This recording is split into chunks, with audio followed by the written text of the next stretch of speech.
नमस्कार, मैं हूं रमेश अवस्थी। समय संवाद में आपका स्वागत है। आज हमारे साथ हैं ये खास मेहमान राकेश सिंह टिकैत जी, जो भारतीय किसान यूनियन के राष्ट्रीय प्रवक्ता हैं और बड़े किसान नेता महेंद्र सिंह टिकैत के पुत्र हैं। किसानों की समस्याओं के लिए पूरे देश में संघर्ष कर रहे हैं। आज हम इनसे बात करेंगे किसानों की समस्याओं के लिए, लेकिन इससे पहले कि हम अपनी बात का क्रम जारी रहें, आइए जान लेते हैं इनके पूरे राजनीतिक सफ़र के बारे में, पूरे किसान आंदोलन के बारे में, और ये भी जानते हैं कि महेंद्र सिंह टिकैत ने किसान समस्याओं के लिए किस तरह से संघर्ष किया। मुजफ्फरनगर के सिसोली कस्बे में 1965 में समृद्ध किसान परिवार में जन्मे राकेश टिकैत को किसान सेवा और समाज सेवा विरासत में मिली, लेकिन बाद में उन्होंने अपनी मेहनत और लगन की बदौलत देश भर के किसानों के बीच अपनी पहचान बनाई है। स्नातक तक की शिक्षा हासिल करने वाले राकेश टिकैत की प्रारंभिक शिक्षा सिसोली में ही हुई। उन्होंने कुछ समय के लिए दिल्ली पुलिस में नौकरी भी की, लेकिन बाद में नौकरी छोड़कर किसान और गरीबों के हक की लड़ाई को अपना मिशन बना लिया। किसानों को आर्थिक तंगी से उबारने और फसलों को उचित कीमत दिलाने के लिए उनकी लड़ाई आज भी जारी है। पिता चौधरी महेंद्र सिंह टिकैत ने किसानों की लड़ाई लड़ने के लिए गैर सियासी संगठन भारतीय किसान यूनियन की स्थापना की थी। चौधरी महेंद्र सिंह टिकैत को 8 साल की उम्र में बालियान खाप का मुखिया बनाया गया था। राकेश टिकैत ने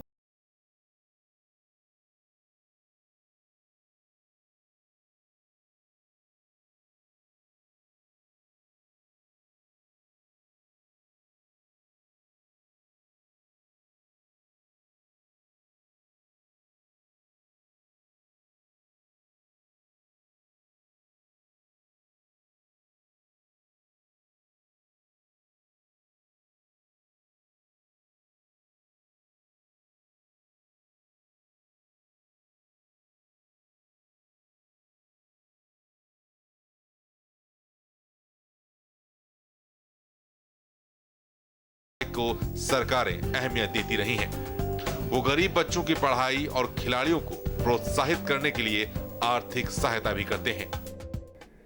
ये था राकेश सिंह टिकैत जी का सार्वजनिक जीवन, राजनीतिक जीवन और महेंद्र सिंह टिकैत की किसानों के लिए की गई संघर्ष की पूरी कहानी।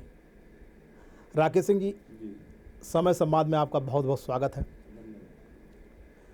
राकेश सिंह जी, बताइए कि जिस तरह से महेंद्र सिंह टिकैत जी ने पूरे देश में किसानों के लिए संघर्ष किया, लेकिन गुजरात और महाराष्ट्र का जो किसान आंदोलन था उससे अलग तरह का आंदोलन उन्होंने किया, कम संसाधनों में संगठित होके। क्या कारण था इसका?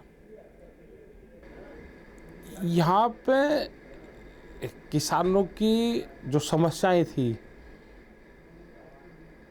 जब किसान पूर्ण रूप से समस्याओं से घिर गया और मेनली बिजली के रेट पे एक आंदोलन यहाँ पे 87 में शुरू हुआ, जब यहाँ पे वीर बहादुर की सरकार थी और बिजली के रेट बढ़ा दिए थे।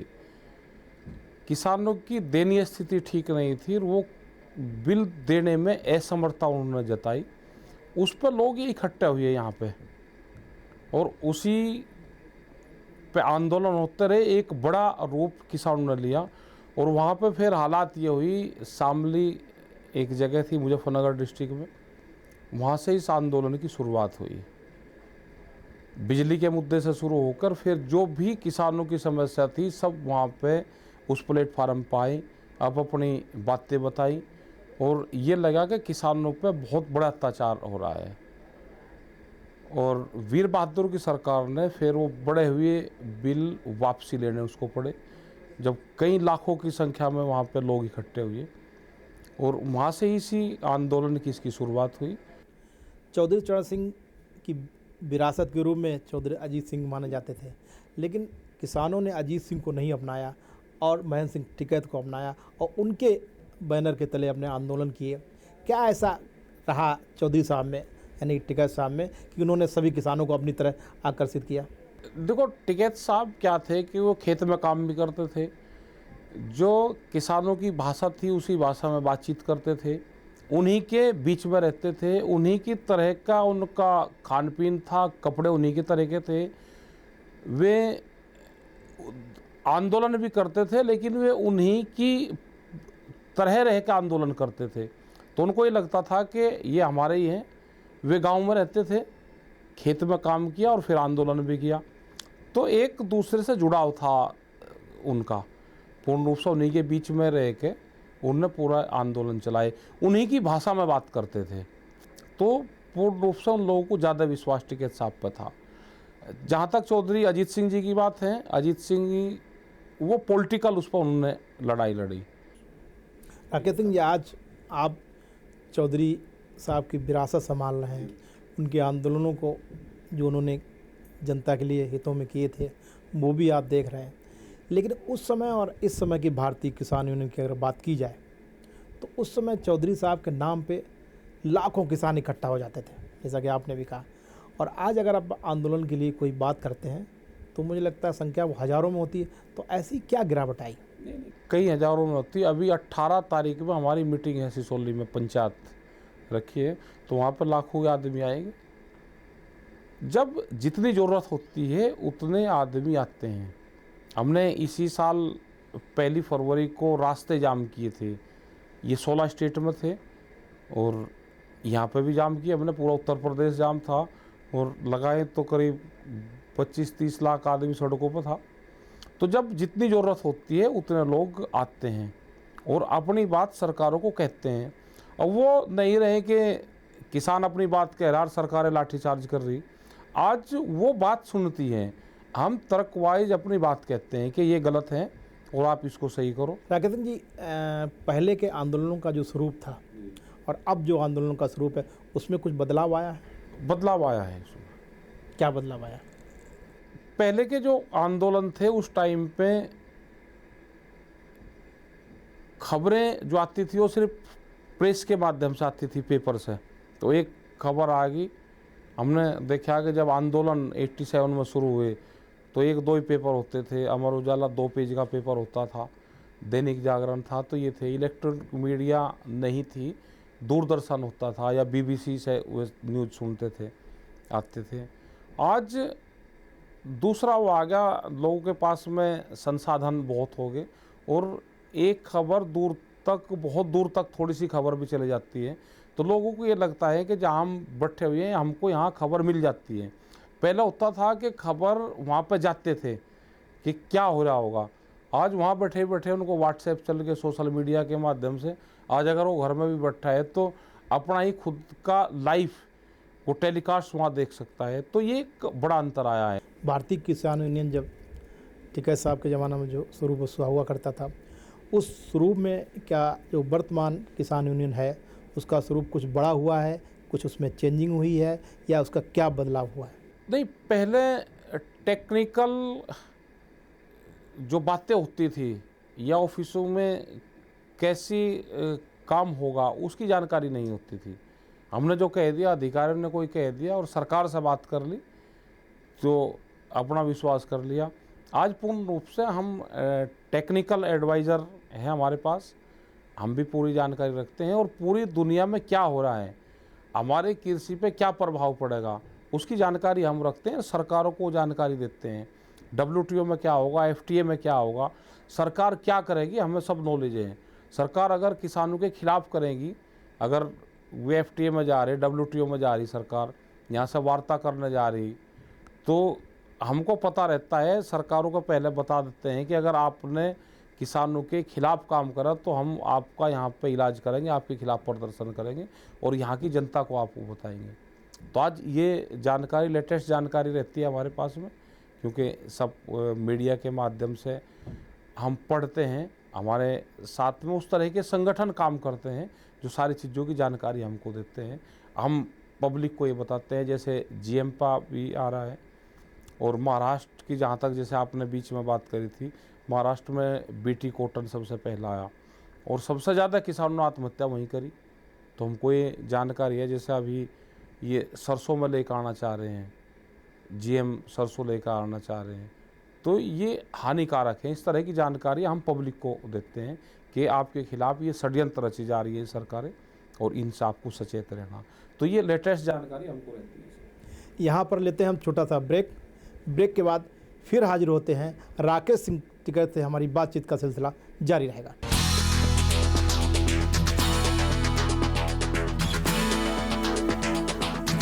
ब्रेक के बाद फिर आपका स्वागत है। हमारे साथ हैं राकेश सिंह टिकैत जी। हम बात कर रहे हैं उनसे किसानों की समस्याओं के बारे में। राकेश सिंह जी, बाबा टिकैत के ज़माने में यानी कि महेंद्र सिंह टिकैत के ज़माने में पश्चिमी उत्तर प्रदेश की ही अगर बात की जाए, लाखों की संख्या में भीड़ होती थी। कहीं धर्म की बात नहीं होती थी, कहीं जात की बात नहीं होती थी। हिंदू और मुस्लिम सभी किसान नेता या किसान ही कहलाते थे। मंच पे सभी हिंदू और मुसलमान बैठते थे। आज अगर स्थिति देखी जाए, सभी धर्म और राजनीति में एकदम बट गए हैं। हाँ, बटे हैं और किसान संगठनों को भी इससे नुकसान हुआ है, क्योंकि जो लोग एक जगह काम करते थे वे आज धार्मिक उसमें बटे बटे से नज़र आते हैं। लेकिन भारतीय किसान यूनियन के बैनर पे आज भी सब लोग एक जगह काम करते हैं और किसान यूनियन के बैनर पे या मंच पे दो चीज़ों का पूर्ण रूप से बैन रहता है, एक पॉलिटिक्स और एक जातियाँ। मुजफ्फरनगर की घटना की अगर बात की जाए और भी वेस्टर्न यूपी में जो घटनाएं घटी उनकी बात की जाए, तो जिस तरीके से सांप्रदायिक दंगे हुए, जिस तरीके से सांप्रदायिक स्थितियां पैदा हुई, आपको नहीं लगता कि भारतीय किसान यूनियन का जो रोल होना चाहिए था वो उसने हमने पूरा नहीं किया, या यूँ कहिए कि उनका प्रभाव ख़त्म हो गया? नहीं, हमने पूरा रोल करा है जो होना चाहिए था। हमने बहुत लोगों को बचाया है, उन लोगों को जो, और अगर भारतीय किसान यूनियन बीच में ना आती तो बहुत बड़ी घटना और होती। और जिन लोगों ने घटना करवाई है हमने उन लोगों को चिन्हित भी करा वहाँ पे और सरकारों को बताया भी। जिस तरीके से भारतीय किसान यूनियन एक बड़ी समस्या रहती है, गन्ने के भुगतान की समस्या रहती है, तो पिछली बार जब हम लोग आंदोलन देखते थे गन्ने की भुगतान की समस्या के लिए बड़ा आंदोलन होता था। अब ऐसा कोई आंदोलन दिखाई नहीं देता कि कोई गन्ने के भुगतान के लिए कोई बड़ा एक आंदोलन हो। इसमें हुआ क्या कि अभी जैसे जहाँ तक गन्ने का किसानों का सवाल है, गन्ना किसान भी बटा है। गन्ना किसान, शुगर फैक्ट्रियों का अलग अलग किसान बटा। उसके बाद में जिन फैक्ट्री ने भुगतान कर दिया वो किसान आंदोलन से बैठ गया, उसने कहा भाई मेरा भुगतान हो गया। जिनका भुगतान नहीं हुआ वो किसान ने आंदोलन करा। तो गन्ना किसान भी आपस में बटा है फैक्ट्रियों में। लेकिन जब भाव के मुद्दे पे या ब्याज के मुद्दे पे वो इकट्ठा हुआ, तो अभी 14 तारीख में इकट्ठे हुए और लखनऊ में एक बड़ी पंचायत किसानों ने की। और जब भारतीय किसान यूनियन कॉल करती है तो किसान आता है। उसका भुगतान कैसे होगा उसके तरीके भी अब दूसरे हो गए। तरीके उनके ये रहेंगे कि जैसे उत्तम शुगर मिल वाला है, अगर इसका भुगतान चाहिए तो शुगर मिल पे धरना देकर भुगतान नहीं देगा। इसकी उत्तम की ट्वेटा एजेंसियां हैं आपके नोएडा, गाजियाबाद, साहिबाबाद, इनमें ये बंद करनी पड़ेगी तो ये भुगतान देगा। नहीं तो क्या आपने इस तरीके के आंदोलन करने की कोई रूपरेखा तैयार की? हाँ, रूपरेखा की। कुछ आपने किया जिसके परिणाम सार्थक आए हों? हाँ, बिल्कुल आए हैं। हमने उत्तम शुगर मिल के खिलाफ करा, इनकी नोएडा, गाजियाबाद में फैक्ट्रियां बंद करी। जो ट्वेटा की एजेंसियां हैं इनकी, वो बंद करी तो इन्होंने भुगतान दिए।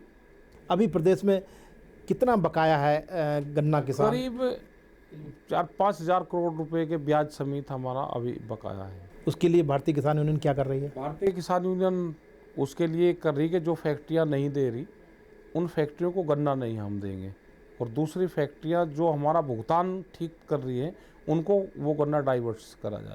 सांप्रदायिक सौहार्द पश्चिमी उत्तर प्रदेश में बना रहे, इसके लिए भारतीय किसान यूनियन क्या कर रही है? इसके लिए लोग उसे आंदोलन से जुड़ने के लिए, भारतीय किसान यूनियन से जुड़ने के लिए एक जगह बैठते हैं, एक जगह खाना खाते हैं। तो यही इसका ये है कि मेल जोल रहे। और जिन लोगों ने इस तरह का माहौल ख़राब करा था, आज आम जनता उनकी बातें समझ गई है, उनकी बात समझ गई है और अब ज़्यादा सांप्रदायिकता नहीं होगी, क्योंकि उससे नुकसान होता है आम आदमी का। भारतीय किसान यूनियन में आप राष्ट्रीय प्रवक्ता के रूप में हैं। अगर भारतीय किसान यूनियन की बात की जाए तो राकेश सिंह टिकैत का नाम आता है, लेकिन अगर देखा जाए तो इसके राष्ट्रीय अध्यक्ष नरेश चंद्र टिकैत यानी कि आपके बड़े भाई हैं। लोग ये भी कहते हैं कि बाबा टिकैत भी चाहते थे कि हमारा बड़ा पुत्र इसको संभाले पूरा, लेकिन शायद वो संभाल नहीं सके और आपने ही पूरा भारतीय किसान यूनियन पे कब्जा करने का भी आप पे आरोप लग रहा है? ऐसा नहीं। वो तो जितने टिकैत साहब पे पद थे, यहाँ पे खाप पंचायत सिस्टम से पूरा वो चलता है, और जो हम भी हैं एक खाप पंचायत से बंधे हुए हैं। खाप पंचायतियों के खिलाफ दिखाया नेगेटिव गया, लेकिन उनका बहुत पॉजिटिव रोल समाज में रहता है। हम भी बालियान खाप के चौधरी हैं, और एक परंपरा है कि जो भी बड़ा पुत्र होगा वो बालियान खाप का चौधरी होगा, उसका मुखिया होगा। टिकैत साहब जब थे वो पहले 7 साल की उम्र में उनको पगड़ी बंधी थी खाप पंचायत की। जब बाबा जी 1942 में डेथ उनकी हुई तो टिकैत साहब की उम्र 7 साल थी। तो जब से ही वो गांव में पंचायती फैसले क्षेत्र में वो करते आ रहे 7 साल से। उनके देहांत के बाद में तो नरेश टिकैत जी बड़े वाले भाई हैं, जो उन पे पद थे वो खाप पंचायत का था, वो ये जो भारतीय किसान यूनियन का था, कुछ कॉलेज है उनके अध्यक्ष थे, वो पूर्ण रूप से सारे के सारे उनको दिए गए। तो भारतीय किसान यूनियन का इस समय कहाँ पूरे देश में संगठन है? पूरे देश में यहाँ करीब 17 स्टेट में यहाँ पे हैं हिंदुस्तान में, जहाँ काम कर रहे हैं। पूरे साउथ के हमारे लगा लो, और ये इधर अपना पंजाब से लगा के पंजाब, उत्तराखंड, हिमाचल, मध्य प्रदेश, महाराष्ट्र, इन सब जगह हमारा संगठन है। उस संगठन का नाम भारतीय किसान यूनियन नहीं है, Indian coordination committee of farmers movement, किसान आंदोलनों की समन्वय समिति, वो उसका नाम है। हमारा इंटरनेशनल संगठन है, करीब 76 देशों में है, उसका नाम है लाविया कैंपेसिना, ये स्पेनिश नेम है, और हम पूरी दुनिया में इस बैनर पर काम करते हैं। तो इसका जो प्रमुख अम्ब्रेला है, यानी कि वो क्या भारतीय किसान यूनियन का सबसे बड़ा रोल है इस पूरे दोनों संगठनों में, या अलग अलग रोल है इसमें? बहुत जगह भाषाओं की दिक्कत आती है। इसके हिंदुस्तान में 5 कोऑर्डिनेटर हैं। जो कोऑर्डिनेशन कमेटी है उसमें 5 लोग हैं, एक पंजाब से है, एक तमिलनाडु से है, एक कर्नाटक से है, एक महाराष्ट्र से है, एक उत्तर प्रदेश से है। तो जो हिंदी भाषी क्षेत्र हो गया उनके हम हो गए, कर्नाटक वाले, तमिलनाडु, वे अलग अलग हो गए। अलग अलग नाम के लोग भी इसमें हैं, जिन अलग अलग संगठन जो चलाते हैं। तो जो हमारी विचारधारा से जो लोग सहमत हैं, जिस तरह का हमारा संगठन काम करता है, तो उस तरह के जितने संगठन हैं वो इस कोऑर्डिनेशन में हैं। क्या इस तरीके के जो हम किसान संगठनों की अगर बात पूरे देश में करें तो बड़ा संगठन हम किसको माने? क्या भारतीय किसान यूनियन को, या और भी कोई आपसे बड़े संगठन है? नहीं कोई संगठन। कर्नाटक में कर्नाटक राज्य रैयत संघ है, वो एक बड़ा संगठन है, वो साथ में हमारे काम करता है। तमिलनाडु के किसान संगठन है, और तो कोई इस तरह का संगठन नहीं है कि जो बड़ी पंचायतें अपने किसी बैनर पर कर सकता है। आपकी नीतियों के विरोध के चलते, यानी कि आपकी जो नीतियां हैं, कुछ और किसान यूनियन जो आपके साथ नेता जुड़े हों उनको वो सहमत नहीं होते हैं, वो कहते हैं राकेश सिंह टिकैत मनमानी करते हैं, इसलिए कुछ लोगों ने अपना किसान यूनियन के नाम से अलग संगठन खड़ा कर दिया। उनका क्या? वो हमने निकाल दिए। जो लोग अपनी विचारधारा से सहमत नहीं है, जो दूसरी विचारधारा पैदा करना चाहता है संगठन में, वो अपना रास्ता अलग अख्तियार करो। मतलब आपकी मनमानी का जो आरोप लगाते हैं वो गलत है? बिल्कुल गलत है। यहाँ लेते हैं छोटा सा ब्रेक के बाद फिर हाजिर होते हैं। राकेश सिंह टिकैत से हमारी बातचीत का सिलसिला जारी रहेगा।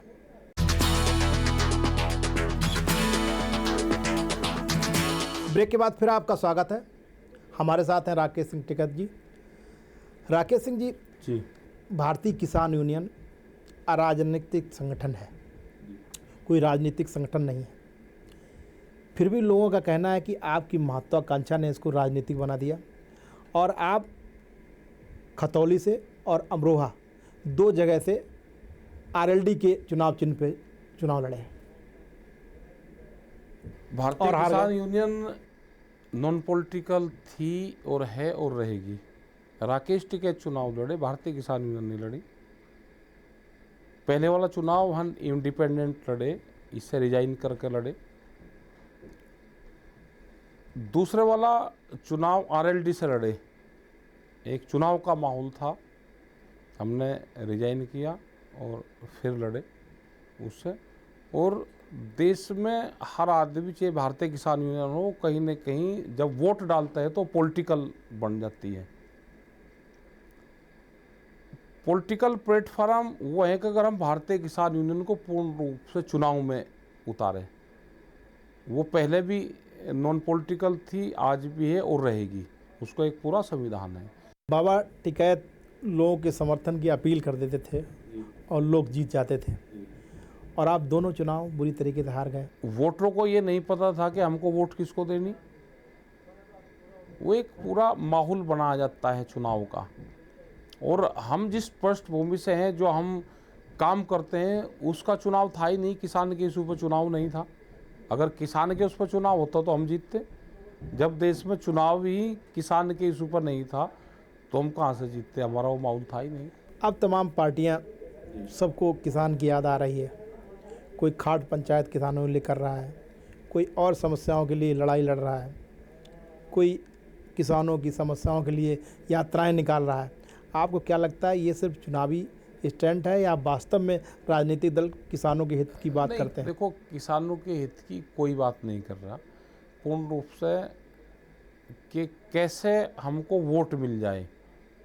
आज अगर कोई आदमी क्षेत्र में जा रहा है, दिल्ली छोड़ के वो कहीं जा रहा है, तो वोट तलाश रहा है। वेस्टर्न यूपी में अगर बात की जाए राजनीति की, तो भारतीय किसान यूनियन के अलावा में अगर किसान जुड़े हुए हैं तो चौधरी सिंह के नाम पे अजीत सिंह से जुड़े हुए हैं। इस चुनाव में, लोकसभा चुनाव में जिस तरीके से आरएलडी की हार हुई और सभी सीटों पे भाजपा का कब्जा हो गया, तो क्या लगता है कि भारतीय जनता पार्टी की पकड़ वेस्टर्न यूपी में मजबूत? देखो, ये माहौल एक बनाया जाता है किसी भी चीज़ का, और वो माहौल प्रेस बना देती है। प्रेस जिस चीज़ को उठा देगी वो देश में माहौल बन जाएगा। प्रेस अगर ये चाहे कि सत्ता परिवर्तन करना है, तो ये पूरी दुनिया की हिस्ट्री रही है। आप अगर पिछला 10-15 साल लगाएं तो प्रेस के माध्यम से जहां राजाई प्रथा थी, वो राजाई प्रथाएं उसी जनता ने उसको उखाड़ कर फेंक दिया। तो यहाँ पे भी ये पूर्ण रूप से मीडिया ट्रायल था और उसमें सक्सेसफुल हुई। तो क्या लगता है कि भारतीय जनता पार्टी विधानसभा में जिस तरीके से प्रयास कर रही है, पश्चिमी उत्तर प्रदेश पे किसानों को लुभाने की बात कर रही है, अपनी मीटिंग्स कर रही है, तो फिर उसी सफलता की ओर बढ़ रही है जिस तरीके से लोकसभा में सफलता मिली? हो सकता है। देखो, किसान का इशू कोई नहीं उठा रहा, और ये आने वाले टाइम पे होगा कि घोषणा पत्र से किसान का नाम गायब होगा। क्योंकि अगर कोई घोषणा पत्र में देगा, जैसे मुलायम सिंह ने घोषणा पत्र में दिया और वो काम पूरा नहीं कर सका, तो लोग उनसे सवाल करते हैं, भाई आपने घोषणा पत्र में दिया और ये काम नहीं करा। क्योंकि काम होगा नहीं देश में, जब तक नेशनल एग्रीकल्चर पॉलिसी नहीं बनेगी तो काम नहीं होगा। जैसे बीजेपी की पार्टी ने अपने घोषणा पत्र में दिया कि हम, सरकार अगर हमारी आएगी तो हम 50% जोड़ कर देंगे, और उसके बाद में सुप्रीम कोर्ट में एफिडेविट दे दिया सरकार ने कि भाई हम नहीं दे सकते। तो ये घोषणा पत्र से भी किसान का नाम हटेगा। हमने प्रधानमंत्री जी को ये कहा है कि पार्टियां कोई खराब नहीं होती, देश में कोई पार्टियां खराब नहीं है। देश में कृषि की पॉलिसी नहीं है, और जब तक पॉलिसी नहीं बनेगी, एक दूसरे को इसी तरह से ये करते रहेंगे कि भाई हमको वोट दे दो, हम करेंगे। जब पॉलिसी नहीं है तो कैसे कर देंगे? अब जो मैं बात कर रहा हूँ कि राजनीति की, कि आपने 2 चुनाव लड़े और दोनों में हार गए, तो अभी भी आपका राजनीति से मोह भंग हुआ या अभी भी है? नहीं, हम जो हमारे इशू हैं उस पर चुनाव नहीं है देश में। नहीं, अब आप चुनाव लड़ेंगे क्या विधानसभा? चुनाव अब मोह भंग हो गया? नहीं, मोह तो भंग नहीं होगा, जब वोट है ही नहीं उसी पे तो चुनाव लड़ के क्या करें? जो भी एक प्रमुख मुद्दे होते हैं, किसान आंदोलन का मुद्दा हो या किसानों या आम जनमानस की समस्या के लिए भी आपकी पार्टी आंदोलन करती हो, ऐसा कोई भी आंदोलन नज़र नहीं आया जिससे भारतीय किसान यूनियन के लिए कहा जाए ये किसान यूनियन की बदौलत ये आंदोलन सफल हुआ? सपोज करिए, एक उदाहरण मैं देता हूँ आपको, टोल का। टोल पे भी आपने आंदोलन किया है यहाँ दिल्ली के टोल पे, लेकिन आपको सफलता नहीं मिली, अंत में वो कोर्ट से ही मामला निपटा। कोर्ट तो सरफिरिये हैं, और हमने आंदोलन करा और उसकी चिंगारी धीरे धीरे बढ़ी।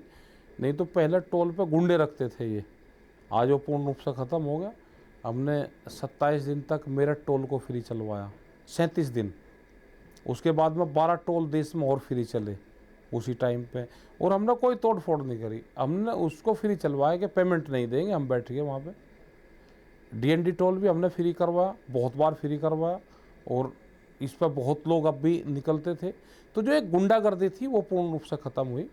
तो इस मुद्दे पे कोई किसान यूनियन ज्ञापन देगी या कोई आंदोलन करेगी इन अधिकारियों के खिलाफ कार्रवाई नहीं, हम करेंगे, हम यहाँ पे ज्ञापन भी देंगे। और हम ये साथ पता चला कि कोर्ट में जा रहे हैं फिर, तो ये फिर आ रहे हैं वहाँ से, क्योंकि इनके पास में कोई तथ्य नहीं है। और ये जितने पैसे दिखा रहे हैं कि 25 लाख रुपए पर डे हमको मिलते हैं, भाई ये यहाँ की एक कमेटी बना देंगे, अगर ये टोल चलता है फिर भैया 30 लाख रुपए उसमें ये ठेका छोड़ दे, इनके पैसे देंगे। गन्ना किसानों के बकाया के लिए जो हजारों करोड़ का बकाया है, उसके लिए भारतीय किसान यूनियन कोई आंदोलन खड़ा करेगी? आंदोलन होगा, मिल चलेंगे। जो जो फैक्ट्रियाँ नहीं दे रही उनके खिलाफ किस तरह का आंदोलन होगा, उनकी इंडस्ट्रीज देख रहे हैं। हमने कहा कि जिसको यहाँ पे फैक्ट्री लगानी है, जिसकी शुगर फैक्ट्री है, उसकी इंडस्ट्रीज दूसरी जब चलेगी जब वो भुगतान कर देगा, नहीं तो यहाँ से उखाड़ कर ले जाए। किसानों की भलाई के लिए अगर बात की जाए तो क्या लगता है कि भारतीय किसान यूनियन को किसी भी ऐसी पार्टी का समर्थन करना चाहिए जो किसानों की भलाई कर सके? देखो, अभी जब तक पॉलिसी नहीं बनेगी, देश में पॉलिसी नहीं है, हम ये हैं कि सारी सरकारों से, सबके पास में हम जाते हैं, उनसे बातचीत करते हैं, उस स्टेट की क्या पॉलिसी होगी वो पॉलिसी हम बना के उसको देते हैं, उनको बताते हैं। उत्तराखंड की क्या पॉलिसी होगी उस पर हरीश रावत जी से हमारी बात होती है। केंद्र सरकार की क्या पॉलिसी होगी, आप ये लागू करो, इससे किसान का भला होगा, आपको लोग वोट देंगे, इस माध्यम से बताते हैं। मैं कह रहा था कि क्या भारतीय किसान यूनियन आगे आने वाले विधानसभा चुनाव में किसानों के हितों में किसी भी राजनीतिक पार्टी का समर्थन करेगी? वे पहले किसान का चेहरा लेकर आए कि हम ये कर रहे हैं, तो हम उसका समर्थन करेंगे। क्या लगता है आपको कि जिस तरीके से अखिलेश यादव सरकार का दावा भी है, कहते भी हैं कि उन्होंने किसानों के लिए सबसे ज़्यादा काम किया, आप सहमत हैं?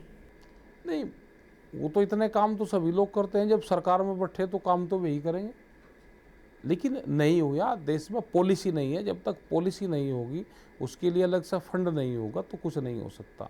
भ्रष्टाचार का बड़ा आलम अखिलेश सरकार में भी है, उनका छोटे से लेकर बड़ा अधिकारी लूट में शामिल है आज, तो कहाँ से उन्होंने काम करा? अखिलेश यादव ठीक हैं, वो इनके परिवार में और उसमें सबसे ठीक है, लेकिन उसकी चलने कौन दे रहा है?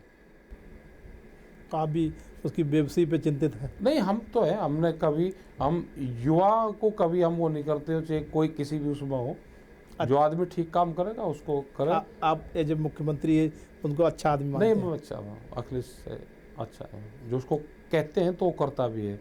वो कितना होता है, अधिकारी कितनी वो करते हैं, वो अलग चीज़ है, लेकिन वो व्यक्तिगत उससे ठीक है। धन्यवाद राकेश जी। ये थे राकेश सिंह टिकैत जी। राकेश सिंह टिकैत जी का कहना है कि वो उत्तर प्रदेश के किसानों का करोड़ों रुपए गन्ना का बकाये के लिए वो एक बड़ा किसान आंदोलन खड़ा करेंगे, उनका हक दिलवा कर रहेंगे और भविष्य में वो अब राजनीति में नहीं आएंगे और चुनाव नहीं लड़ेंगे। आज इस कार्यक्रम में इतना ही। आगे की खबरों के लिए देखते रहिए समय यूपी उत्तराखंड सहारा।